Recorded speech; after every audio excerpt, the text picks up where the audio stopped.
Tuan Puan, saya ada satu jenama, bukan public gold, gold bar waffle ni yang beratnya 1 gram. Okey. Apabila saya nak jual balik dan saya compare harga daripada kedai yang asal saya beli dengan public gold, ternyata memang betul kedai yang mengeluarkan jenama ini akan beli semula dengan harga lebih tinggi berbanding saya jual di public gold.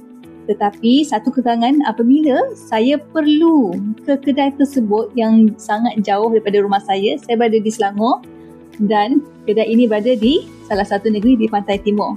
Okey? Tetapi berbeza jika saya nak jual emas public gold kepada public gold sendiri. Kenapa? Sebab ini adalah jenama public gold dan public gold beli dengan harga yang lebih tinggi berbanding emas bukan jenama public gold. Jadi sekarang ni saya dah nampak kekangan apabila saya memilih kedai emas yang tiada cawangan yang banyak dari segi jualan balik.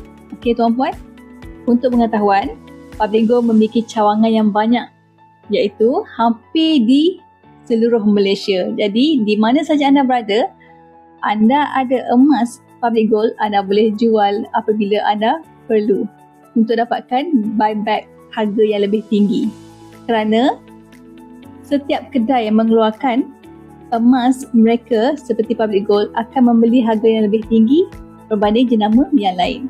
Boleh follow saya untuk lebih ilmu tentang emas.